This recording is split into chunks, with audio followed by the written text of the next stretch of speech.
Hello दोस्तों, नमस्कार। कैसे हैं आप सभी? स्वागत है आप सभी का एसएसजी गुरुकुल के ऑफिशियल यूट्यूब चैनल पर। दोस्तों, आज हम चर्चा करने वाले हैं वैदिक संस्कृति पर, यानी वैदिक काल पर चर्चा करेंगे। इससे पहले हम सिंधु घाटी सभ्यता को बहुत अच्छे से पढ़ चुके हैं। आज हम पूरी की पूरी चर्चा जो हमारी रहने वाली है वो वैदिक सभ्यता पर रहने वाली है। यानी सिंधु घाटी सभ्यता के पतन के बाद, जैसे जैसे सिंधु घाटी सभ्यता का पतन हो रहा था, सिंधु घाटी सभ्यता के पतन के बाद ही यह जो आपकी वैदिक सभ्यता है इसका विकास प्रारंभ होता है। ठीक है भाई, याद रखिएगा। जैसे जैसे सिंधु घाटी सभ्यता का पतन हो रहा था, सिंधु घाटी सभ्यता के पतन के साथ ही साथ वैदिक सभ्यता का विकास भी हो रहा था। इसीलिए कुछ ऐसे इतिहासकार हैं जिन्होंने ये माना है कि कहीं ना कहीं कि जो सिंधु घाटी सभ्यता है इसके पतन के पीछे आर्यों का आगमन महत्वपूर्ण वजह मानी जाती है। हालांकि ऐसा भी हो सकता है और ऐसा नहीं भी हो सकता है, हम आगे इसमें बात करेंगे उस पर। चलिए स्टार्ट कर लेते हैं वैदिक संस्कृति के बारे में। वैदिक संस्कृति को हम दो भागों में बांटते हैं, है ना। सिंधु घाटी सभ्यता का जैसे पतन हुआ उसी समय इसका प्रारंभ हुआ है। हम इसको दो भागों में बांटते हैं, एक है ऋग्वैदिक काल, दूसरा है उत्तर वैदिक काल। जो आपकी वैदिक संस्कृति या वैदिक सभ्यता है ये 1500 बीसी से लेकर 1500 ईसा पूर्व से लेकर के 600 ईसा पूर्व तक की जो काल है ना, ये जो आपका 900 वर्ष का समय है, इसको हम वैदिक सभ्यता के नाम से जानते हैं। यानी 1500 वीसी से लेकर के 600 वीसी तक का जो काल है इसको हम वैदिक सभ्यता के नाम से जानते हैं। इसको हमने दो भागों में बांटा है, आप देख पा रहे होंगे। दो भाग आपके कौन कौन से हैं भाई? एक आपका ऋग्वैदिक काल है, ऋग्वैदिक काल है जो कि 1500 बीसी से 1000 बीसी का काल है। वहीं आपका दूसरा उत्तर वैदिक काल है जो आपका 1000 ईसा पूर्व या बीसी से लेकर के 600 बीसी तक का काल है। अब आप कहेंगे सर आप बीसी बार बार बोल रहे हैं, बीसी का मतलब क्या होता है? बीसी का मतलब होता है बिफोर क्राइस्ट।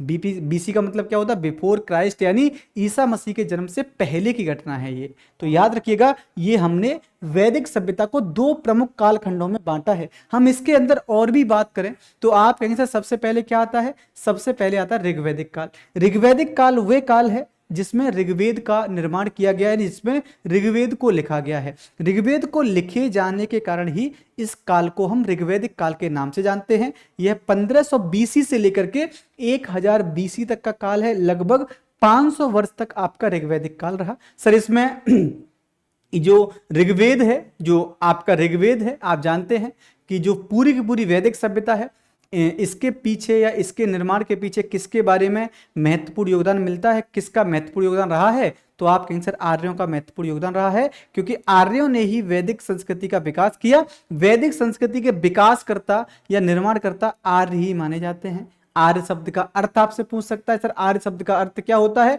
तो आर्य शब्द का अर्थ जो है श्रेष्ठ या कुलीन होता है ना। आर्य शब्द का जो अर्थ है बच्चों, ये श्रेष्ठ या कुलीन होता है। याद रखिएगा, वैदिक संस्कृति ग्रामीण थी। जिस प्रकार से हमने बात की थी सिंधु घाटी सभ्यता के बारे में कि सिंधु घाटी सभ्यता एक शहरी सभ्यता थी, एक नगरी सभ्यता थी, लेकिन यहां पर ऐसा नहीं है, ये ग्रामीण सभ्यता है।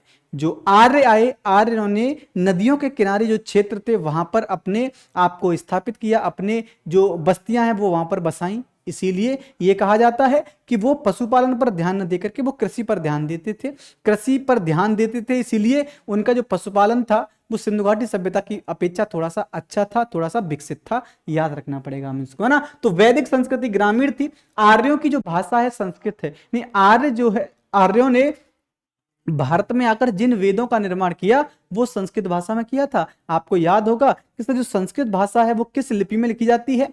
संस्कृत भाषा को ब्राह्मणों की भाषा माना जाता है। संस्कृत भाषा को ब्राह्मणों की भाषा माना जाता है, इसीलिए इसकी जो लिपि है वो ब्राह्मी लिपि है ना। संस्कृत भाषा की लिपि कौन सी है बच्चों? ये ब्राह्मी लिपि है। हमें इस बात को भी ध्यान रखना है। चारों वेदों को सम्मिलित रूप से संहिता कहा जाता है। हमें इसी ऋग्वेद में इसी हमें जो वैदिक काल है इसमें हमें 4 वेद पढ़ेंगे, जिसमें ऋग्वेद, यजुर्वेद, सामवेद और अथर्ववेद, इन चारों वेदों को मिलाकर हम क्या बोलते हैं? संहिता के रूप में जानते हैं। सबसे महत्वपूर्ण आपका कौन सा है? सबसे महत्वपूर्ण वेद पूछे, सबसे प्राचीन वेद पूछे, आप कहेंगे सबसे प्राचीन जो वेद है वो ऋग्वेद है।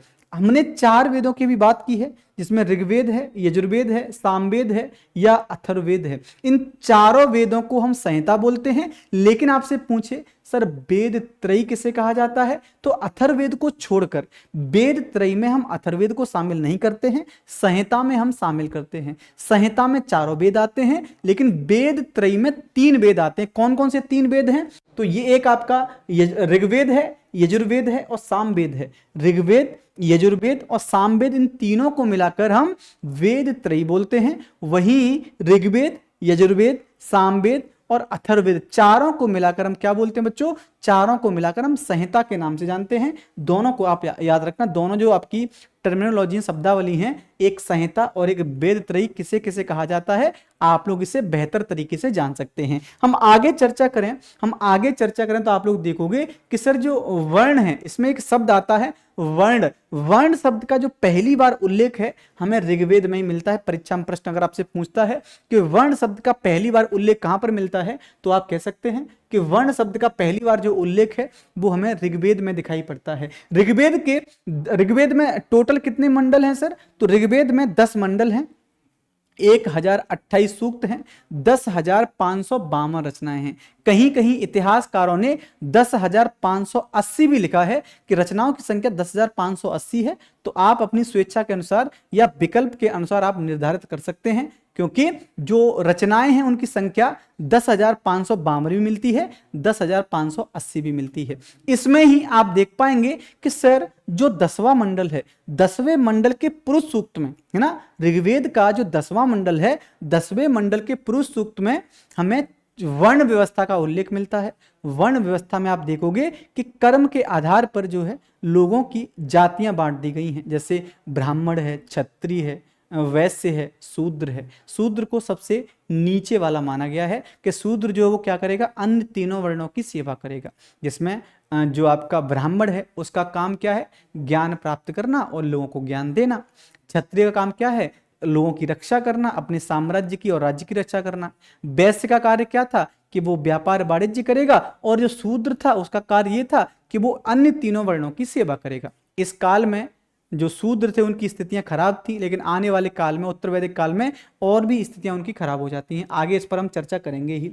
हम चारों वर्णों की उत्पत्ति विराट पुरुष से मानी गई है। एक विराट पुरुष से चारों वर्णों की उत्पत्ति, जैसे आपसे पूछ सकता है कि मस्तिष्क से, है ना, भुजा से, जंगा से और पैर से, इस प्रकार से एक मूल्यांकन कर दिया गया है कि जो वर्ण व्यवस्था है कुछ इस प्रकार की है। ऋग्वेद में ईश्वर महिमा यानी देवताओं की संस्तुति पर जोर दिया गया है, देवताओं की आराधना पर जोर दिया गया है। वहीं यजुर्वेद की बात करें तो यजुर्वेद में कर्मकांडों का उल्लेख मिलता है। सामवेद को हम संगीत शास्त्र की पुस्तक कहते हैं, यानी इसमें संगीत के जो 7 स्वर है ना, सा रे गा मा पा दा नी, जो संगीत के 7 स्वर हैं, तो इसके ये हमको कहां पर मिलते हैं, सामवेद में मिलते हैं। इसीलिए सामवेद को संगीत शास्त्र की पुस्तक भी कहा जाता है। वहीं हम अथर्ववेद की बात करें तो अथर्ववेद में बेटा क्या दे रखा है, आप कहेंगे सर वशीकरण है ना, भूत प्रेत आत्मा है, वशीकरण है, ये हमें अथर्ववेद में देखने को मिल जाएगा। ऋग्वेद में 10 मंडल हैं, 1028 सूक्त हैं, 10,552 रचनाएं हैं। मैंने आपको बताया था ना, कहीं कहीं 10,552 तो कहीं कहीं 10,580 रचनाएं भी हमें देखने को मिलती हैं। इसमें आपसे प्रश्न पूछता है कि सर जो 10 मंडल हैं, उन 10 मंडलों में सबसे नवीनतम मंडल कौन से हैं, तो पहला और 10वां मंडल। पहला और 10वां मंडल सबसे नवीन मंडल माना जाता है। पहला और 10वां मंडल सबसे नवीन मंडल माना गया है। हमें इस बात को याद रखना। सर जो तीसरा मंडल है, तीसरे मंडल में क्या दे रखा है, ऋग्वेद के तीसरे मंडल में गायत्री मंत्र का उल्लेख किया गया है। आपने पढ़ा भी होगा, ओम भूर्भुवस्सुः तत्सवितुर्वरेण्यं भर्गो देवस्य धीमहि धियो यो न प्रचोदयात्। जो गायत्री मंत्र है ये हमको ऋग्वेद के तीसरे मंडल में मिलता है, और इसी मंडल में गायत्री मंत्र का जो रचना की है वो विश्वामित्र के द्वारा की गई है, याद रखिएगा, ठीक है। तो जो गायत्री मंत्र है वो तीसरे मंडल में हमें देखने को मिल जाएगा। ऋग्वेद में अनेक बातें हैं, है ना, अनेक बातें किसमें मिलती हैं बेटा, अवेस्ता में मिलती हैं। अवेस्ता पारसी धर्म का प्राचीनतम ग्रंथ है। तो आपसे पूछे कि ऋग्वेद की जो अन्य बातें हैं वो कहां पर मिलती हैं, तो ऋग्वेद की जो अनेक बातें हमें अवेस्ता के अंदर देखने को मिलती हैं। अवेस्ता किसका ग्रंथ है, तो अवेस्ता जो है पारसी धर्म का ग्रंथ है। ऋग्वेद में 250 सूक्त, सर्वाधिक सूक्त किसके लिए हैं, इंद्र के लिए सर्वाधिक सूक्त है। याद रखना पड़ेगा आपको। परीक्षा में आपसे पूछता है कि सबसे ज्यादा सूक्त किसके लिए हैं, तो सबसे ज्यादा जो सूक्त हैं वो इंद्र के लिए हैं, दूसरा नंबर अग्नि आता है। 250 सूक्त इंद्र को समर्पित हैं, वहीं 200 सूक्त अग्नि देवता को समर्पित हैं। तो सबसे ज्यादा जो रचनाएं हैं या सूक्त हैं वो किसके लिए हैं, वो आपके इंद्र देवता के लिए हैं, और दूसरा नंबर अग्नि देवता का आता है। बच्चों याद रखना पड़ेगा हमको, है ना।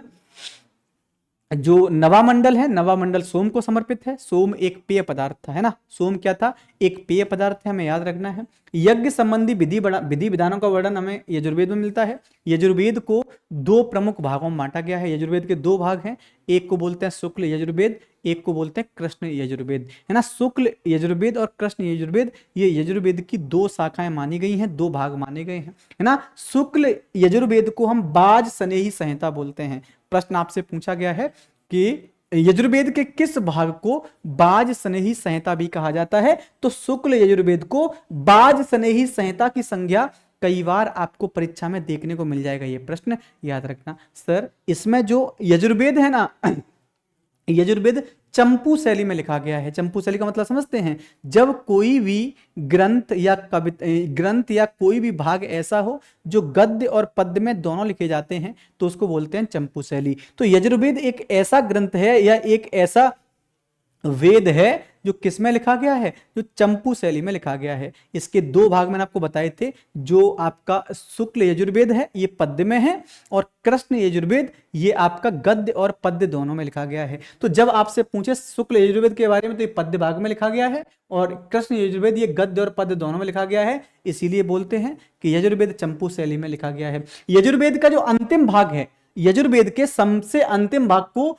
ईशोपनिषद कहते हैं, है ना। ईशोपनिषद कहते हैं, याद रखना भाई, जिसका संबंध याज्ञिक अनुष्ठान से न होकर के आध्यात्मिक चिंतन से है। व्यक्ति को अपने विकास के लिए आध्यात्मिक चिंतन करना चाहिए, सोचना चाहिए आखिर मनुष्य की उत्पत्ति का कारण क्या है, मनुष्य की उत्पत्ति आखिर हुई क्यों, आखिर मनुष्य को कौन से कर्म करने चाहिए, मनुष्य को अपने जीवन काल में कौन से कार्य करने चाहिए, कौन से कार्य नहीं करने चाहिए, जिससे व्यक्ति का उत्थान हो सके। तो ये सब बातें आपको कहां पर देखने को मिलेंगी, ईशोपनिषद में, जो कि यजुर्वेद के सबसे अंतिम भाग माने जाते हैं।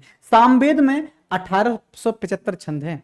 सामवेद के अंदर 1875 छंद हैं, जिनमें से 75 या कुछ कुछ इतिहासकारों के अनुसार 99 को छोड़कर सभी के सभी कहां से ले लिए गए हैं, ऋग्वेद से ले लिए गए हैं। यानी सामवेद के अंदर जो अधिकांश ग्रंथ हैं, अधिकांश जो छंद हैं, वो सीधे के सीधे कहां से उठाए हैं, वो ऋग्वेद से उठा लिए गए हैं। सामवेद से ही संगीत का जन्म हुआ है। यानी जो सामवेद है ना, सामवेद को संगीत शास्त्र की पुस्तक कहा जाता है। याद रखोगे बच्चों, सामवेद को संगीत शास्त्र की पुस्तक कहा गया है, हमें इस बात को याद रखना पड़ेगा, है ना। सामवेद की 3 मुख्य शाखाएं हैं, एक कौमुदीय है, रामायणीय है, जैमिनीय है। याद रखना, सामवेद की 3 शाखाएं आपसे पूछता है, एक कौमुदीय है, आपका रामायणीय है या जैमिनीय है। ठीक बच्चे, अथर्ववेद में 730 सूक्त हैं तथा 5987 मंत्र हैं। इनमें तंत्र मंत्र एवं वशीकरण का उल्लेख मिलता है। मैं आपसे कहा था ना, तंत्र मंत्र और वशीकरण का उल्लेख होने के कारण जो अथर्ववेद है ना,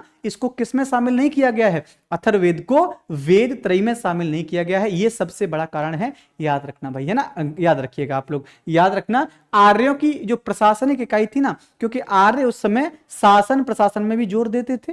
शासन प्रशासन की जो इकाइयां थी उनको 3 प्रमुख, उनको कई भागों में हमें देखने को मिलती हैं। ठीक है, जिसमें जैसे कुल या ग्रह है, ग्राम है, विष है, जन है, जिसमें गांव के मुखिया को ग्रामणी कहते थे, विष के मुखिया को विस्पति बोलते थे, है ना। जन के मुखिया को राजन कहा जाता था। याद रखना, जन का जो मुखिया राजन होता था, राजन सर्वोच्च व्यक्ति माना जाता था उस समय। ऋग्वैदिक काल में पुरोहित एवं सेनानी प्रमुख राज्याधिकारी थे। रत्नियों की संख्या 12 थी।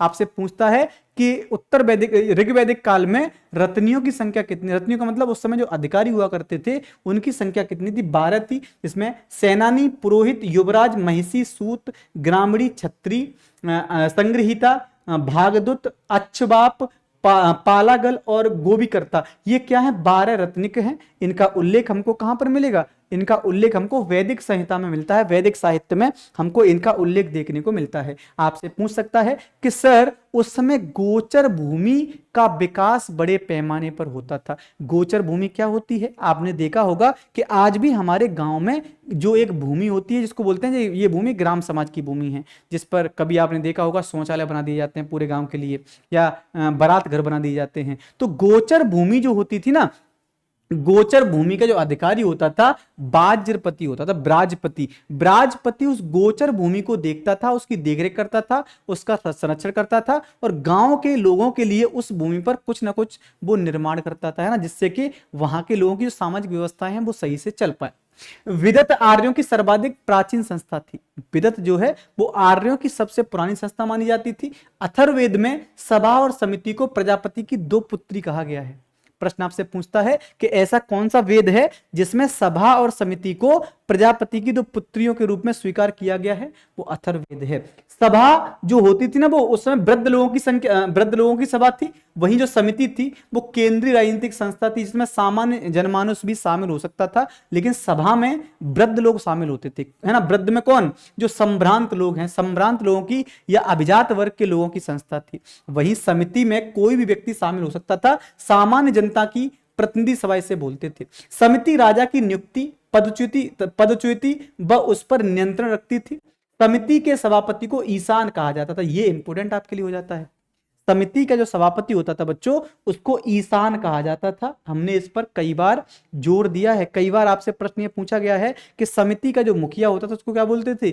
ईशान बोलते थे। ऋग्वैदिक काल में स्त्रियां सभा और समिति में भाग लेती थी, यानी स्त्रियों की जो स्थिति हमें देखने को मिलती है ऋग्वैदिक काल में वो कैसी है? वो ठीक स्थिति है, लेकिन जैसे जैसे उत्तर वैदिक काल आता है महिलाओं की स्थिति खराब होना स्टार्ट हो जाती है। दशराग युद्ध का वर्णन कहां पर मिलता है? तो आप कहेंगे सर दशराग युद्ध का जो वर्णन है वो हमें ऋग्वेद में मिलता है। और युद्ध कहां पर हुआ था? परशुनी नदी के तट पर हुआ था।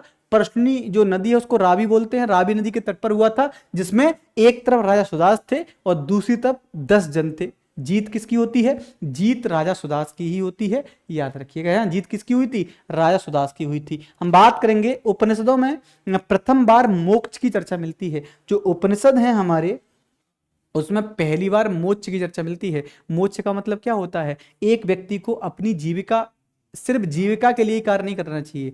एक व्यक्ति अगर सामाजिक उत्थान, है ना, बौद्धिक उत्थान और या अन्य जो समाज में रहने वाले लोग हैं उनके उत्थान के लिए कार्य करता है और उत्थान के लिए कार्य करते हुए उसकी मृत्यु हो जाती है, तो उसको बोलते हैं उसको मोक्ष की प्राप्ति हो गई है। ठीक है, तो उपनिषदों में किसका उल्लेख मिलता है? तो मोक्ष का उल्लेख वहीं पर मिलता है। कंठोपनिषद में यम और नचिकेता का संवाद का उल्लेख मिलता है कि यम और नचिकेता ने आपस में क्या किया था? संवाद किया था। विदेह के राजा जनक थे। याद रखना, उपनिषदों में हमें क्या मिलता है? उपनिषदों में हमें महत्वपूर्ण कुछ प्रमुख क्षेत्र और उनके राजाओं का उल्लेख मिलता है। जैसे विदेह के राजा जनक थे, पांचाल के राजा प्रवाहन जाबाली थे, केकई के राजा अश्वपति थे और काशी के राजा अजातशत्रु थे। इन राजाओं के बारे में जो उल्लेख है हमें कहां पर मिलता है बच्चों? ये हमें उल्लेख जो है उपनिषदों से ही प्राप्त होता है। उपनिषदों में इस प्रकार के उल्लेख हमें देखने को मिल जाएंगे। आप कहेंगे सर जो आश्रम व्यवस्था है, हमें आश्रम व्यवस्था का उल्लेख कहां पर मिलता है? ऋग्वैदिक काल में ही हमें आश्रम व्यवस्था का उल्लेख मिलता है। हम देख पाएंगे कि सर आश्रम व्यवस्था जिसमें ब्रह्मचर्य, गृहस्थ, वानप्रस्थ और संन्यास का प्रचलन उत्तर वैदिक काल में हुआ है। ऋग्वेद में सर्वाधिक बार सिंधु नदी का प्रयोग हुआ है। सरस्वती ऋग्वैदिक आर्यों की सर्वाधिक पवित्र नदी थी।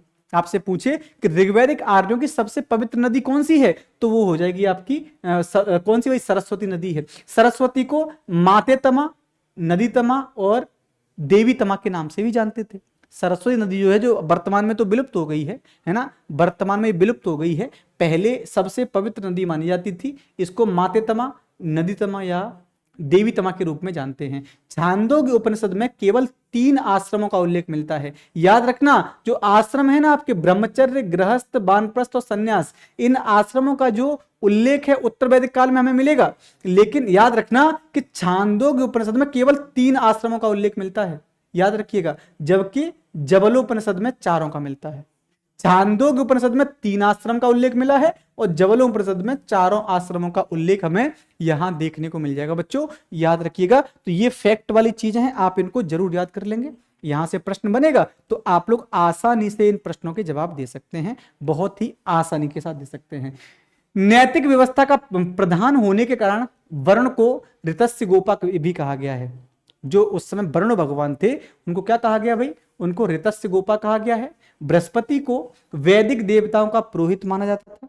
जो बृहस्पति थे उनको वैदिक देवताओं का पुरोहित माना गया है। वैदिक साहित्य में कई ऐसी विदुषी स्त्रियों का उल्लेख मिलता है जिन्होंने वेद मंत्रों की रचना की है। यानी वैदिक काल के समय हमें बहुत विदुषी महिलाएं भी मिली हैं, जिसमें अपाला, घोषा, विश्ववारा, लोपमुद्रा ये प्रमुख मानी जाती हैं। उस समय की विदुषी महिलाएं हैं। लोपमुद्रा ऋषि अगस्त की पत्नी थी। लोपमुद्रा कौन है? लोपमुद्रा जो है वो ऋषि अगस्त की पत्नी थी। आर्यों का समाज कैसा था? पितृ प्रधान था। यानी अब जहां पर सिंधु घाटी सभ्यता कैसी थी भाई, जहां पर सिंधु घाटी सभ्यता मात्र सत्तात्मक थी, वहीं जो आपकी वैदिक सभ्यता है ये पितृ सत्तात्मक सभ्यता है। यहां पर महिलाओं का जो स्थान है तो सही, लेकिन महिलाओं का जो दर्जा है थोड़ा सा नीचे हो गया है, अब पुरुष प्रधानता हो गई है। इसीलिए जो आर्यों का समाज है वो पितृ प्रधान है। समाज की सबसे छोटी कई परिवार थी जिसका मुखिया पिता होता था, जिसे हम कुलप बोलते थे। क्या बोलते थे? कुलप। कुलप किसे कहा जाता था? पिता को, जो कि परिवार का मुखिया होता था। स्त्रियों को पति के साथ यज्ञ कार्यों में भाग लेने की स्वतंत्रता थी। ये कब तक की बात कर रहा हूं? ये वैदिक काल की बात है। वैदिक काल में जो महिलाएं थी वो किसके साथ? अपने पतियों के साथ भाग ले सकती थी। लेकिन जैसे जैसे उत्तर वैदिक काल आएगा महिलाओं का स्थान नीचे हो जाता है। ठीक है। बाल विवाह एवं पर्दा प्रथा का प्रचलन नहीं था। यानी ये ऋग्वैदिक काल में बाल विवाह का प्रचलन बिल्कुल भी नहीं था।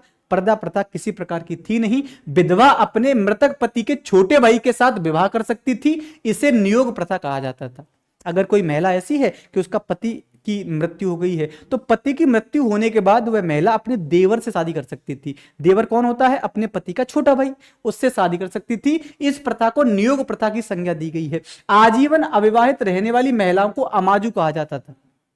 जो महिलाएं अपने पति को मरने के बाद आजीवन क्या रहती हैं भाई, जो महिलाएं अपने पति की मृत्यु के बाद शादी नहीं करती थी उनको विधवा बोलते थे। लेकिन ऐसी महिलाएं जो कभी शादी ही नहीं करती थी उनको क्या बोलते थे भाई? उनको अमाजु कहा जाता था। पशुपालन एवं कृषि आर्यों का एक मुख्य व्यवसाय था। आर्यों का प्रिय पशु घोड़ा है। आर्यों का सर्वाधिक प्रिय देवता इंद्र थे। ऋग्वैदिक काल के लोग लोहे का प्रयोग नहीं करते थे। उत्तर वैदिक काल में प्रयोग की जाने वाली धातु श्याम अयस अथवा कृष्ण अयस की चर्चा मिलती है। याद रखना, लोहे के प्रमाण हमें वैदिक काल में तो नहीं मिलते हैं, लेकिन उत्तर वैदिक काल आते आते लोहे के प्रमाण भी मिलते हैं। लोहे की खोज भी हो चुकी थी। लोहे की खोज कहां से हुई? तो एटा में जो अतरंजी खेड़ा है वहां से लोहे के सबसे प्राचीनतम प्रमाण मिले हैं। लेन देन में वस्तु विनिमय प्रणाली का प्रयोग होता था।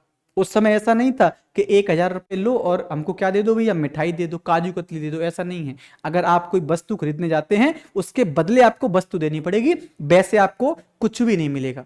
तो वस्तु विनिमय प्रणाली आधारित थी। यानी कुछ भी आप खरीदेंगे उसके एवज में आपको एक वस्तु और देनी पड़ेगी। जैसे आप सपोज करते हैं कि आप ककड़ी लेने गए, किसी से आप खीरा खरीदने गए, तो आपको उसके बदले में लौकी देनी पड़ेगी। मतलब वस्तु विनिमय प्रणाली के आधार पर ही सभी कार्य उसमें हुआ करते थे। व्यापार वाणिज्य का कार्य पणी वर्ग के लोग करते थे, है ना। जो व्यापार वाणिज्य कौन? पणी वर्ग के लोग करते थे। अग्नि की पूजा मनुष्य एवं देवता के बीच मध्यस्थ की भूमिका निभाने के लिए की जाती थी। अग्नि की पूजा क्यों करते थे? कि जिससे कि अग्नि की पूजा मनुष्य और देवता के बीच मध्यस्थ का कार्य करते थे। यानी देवता जब रूठ जाते थे तो देवताओं को मनाने के लिए हम क्या करते थे? यज्ञ करते थे। यज्ञ में अग्नि जलाते थे और उसमें जो भी सामग्री होती है वो डालते थे, है ना। तो वो क्या है? अग्नि जो देवता है उनको देवता और मानव के बीच में मध्यस्थ माना जाता था। ऋग्वेद में गंगा नदी का 1 बार और यमुना का 3 बार उल्लेख मिलता है। आपसे पूछा भी गया है कि ऋग्वेद में गंगा का उल्लेख कितनी बार मिलता है? 1 बार। गंगा का 3 बार उल्लेख मिलता है। मुंडकोपनिषद में यज्ञ की तुलना टूटी नाव से की गई है। मुंडकोपनिषद में यज्ञ की तुलना किससे की गई? टूटी नाव से की गई है। ऋग्वैदिक काल में सोने के आभूषण या सिक्के को निष्क कहा जाता था। जो निष्क है वो गले का आभूषण था उस समय, है ना। याद रखना। पुरुषमेध यज्ञ का उल्लेख शतपथ ब्राह्मण में मिलता है। गोत्र शब्द का सर्वप्रथम उल्लेख ऋग्वेद में हुआ है। ऋग्वेद की मूल लिपि ब्राह्मी थी। संस्कृत भाषा में ऋग्वेद लिखा गया है, लिपि ब्राह्मी है। याद रखिएगा। जंगल की देवी को अरण्यानी कहा गया है। ये प्रश्न याद रखना, फैक्ट वाले प्रश्न हैं। इतने फैक्ट आपको दे दूंगा कि परीक्षा में डायरेक्ट प्रश्न बनेगा। याद रखना आप लोग इस बात को कि जंगल की देवी को अरण्यानी कहा जाता था। आपसे प्रश्न पूछे तो आप लोग इसका आंसर दे सकते हैं। वैदिक युगीन प्रमुख शब्दावलियां हैं, इन शब्दावलियों को जरूर हम याद कर लेंगे, क्योंकि वैदिक काल के समय किस किस का प्रयोग किसके लिए होता था। जैसे अगन्या किसे बोलते थे? अगन्या का मतलब होता था ये गाय है ना, वध न करने योग्य, अर्थात गाय ऐसा पशु है जिसका हम वध नहीं कर सकते कभी, इसको हम अगन्या बोलते थे। उर्वरा जुते हुए खेत को उर्वरा बोलते थे। लांगल हल को बोलते थे। ब्रक बैल को बोलते थे। यह जौ को बोलते थे, है ना। यब जो है, यब क्या होता था? यब जौ को बोलते थे। गोधूम गेहूं के लिए प्रयुक्त होता था। हिरण्य या स्वर्ण ये सोने के लिए। करीस गोबर की खाद के लिए। बेकनाट शब्द का प्रयोग ऋण देकर ब्याज देने वाला जो वर्ग होता है उसे बेकनाट बोलते थे। तंदुल धान को बोलते थे और ब्रीही चावल को बोलते थे। ये शब्दावली जरूर याद रखना, शब्दावली से एक प्रश्न आपसे पूछ लेता है। शब्दावलियां याद करना बहुत जरूरी है, यहां से हमेशा एक प्रश्न पूछा गया है। वैदिक कालीन संहिता है, जैसे ऋग्वेद के ब्राह्मण कौन कौन से हैं? ऐत्रेय और कौशितकी है।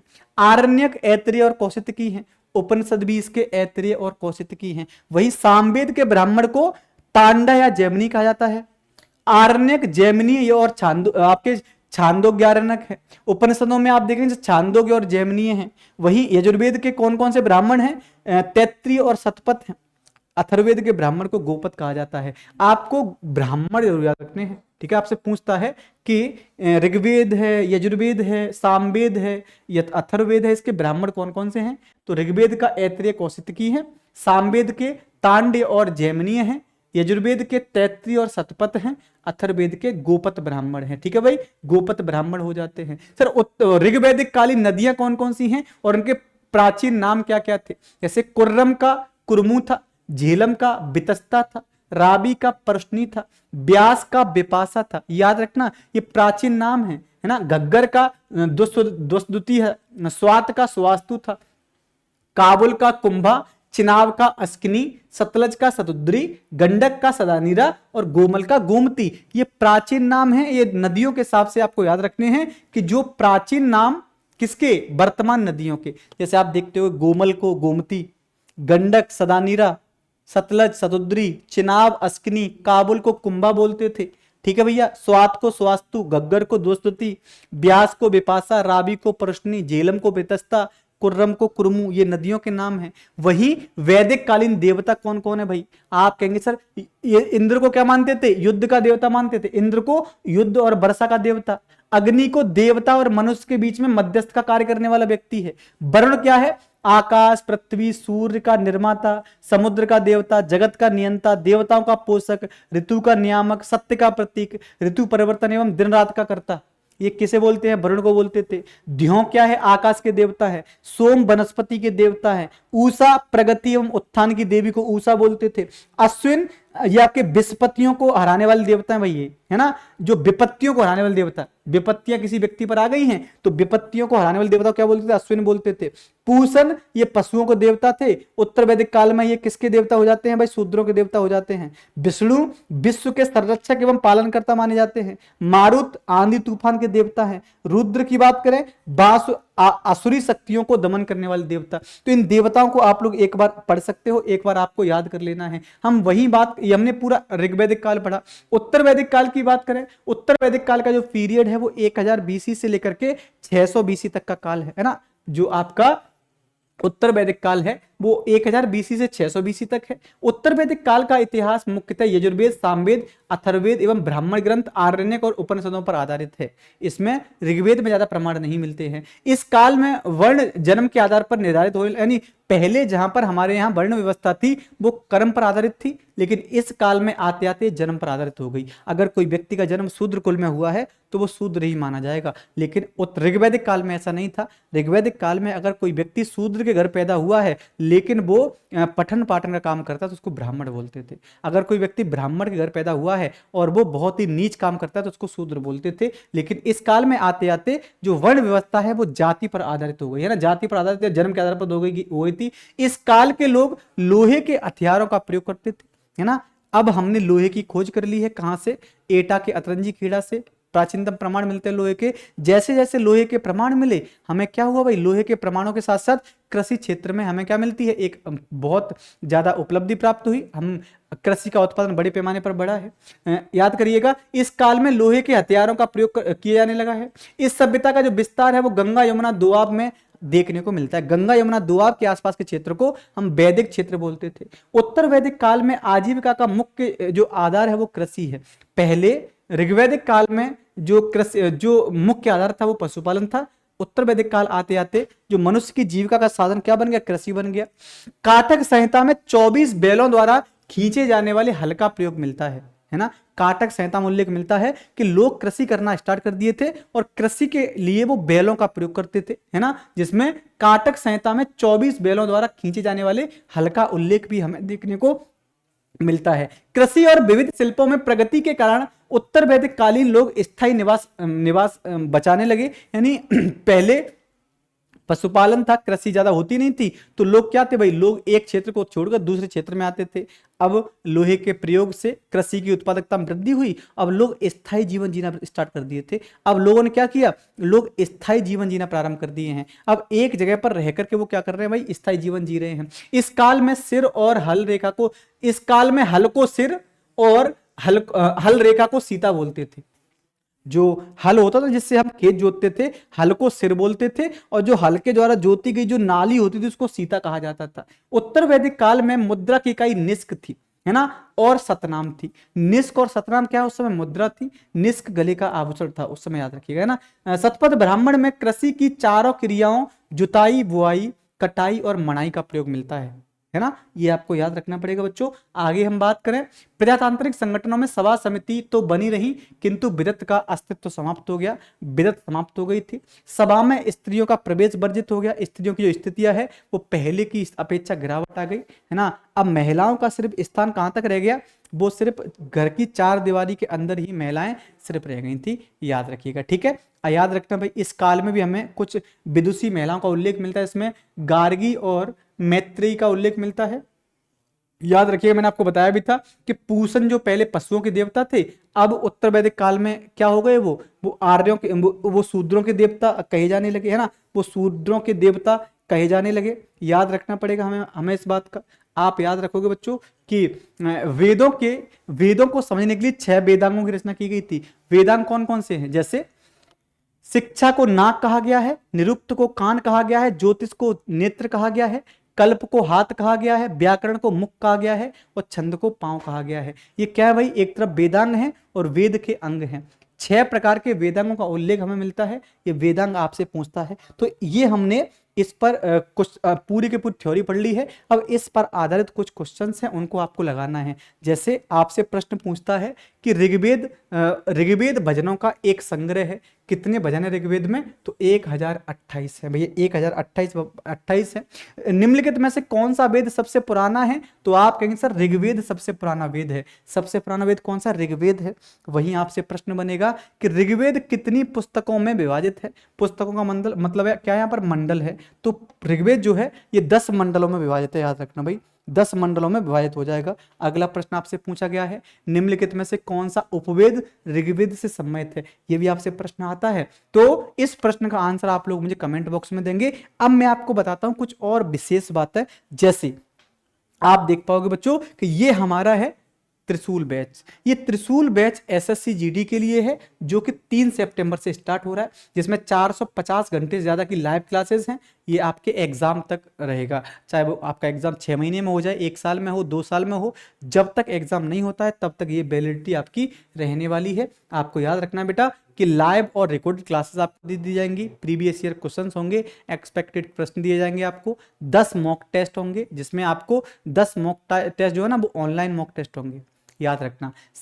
अगर आप लोग इस बैच को परचेज करते हो, क्योंकि एक बैच हमारा जो है ना वो 3 सितंबर से स्टार्ट हो रहा है, अगर आप इस बैच को परचेज करते हो तो आपको मेरा कूपन कोड SG10 दबाना है। SG10 जब यूज करोगे तो आपको 10% का डिस्काउंट आपको मिलने वाला है। साथ ही साथ बच्चों, अगर आप लोग क्या करते हो, अगर आप लोग हमारी इस क्लास की PDF चाहते हो तो आपको प्ले स्टोर से हमारा एप्लीकेशन डाउनलोड करना है SSG गुरुकुल, और उसमें आप फ्री क्लासेस में जाकर के मनोकामना पूर्ण सीरीज में जाएंगे, वहीं इस क्लास की सभी पीडीएफ आपको मिल जाएंगी। और हाँ, हमारे टेलीग्राम चैनल को भी आप जरूर ज्वाइन करिएगा, SSG गुरुकुल ऑफिशियल को। थैंक यू सो मच, बहुत बहुत धन्यवाद।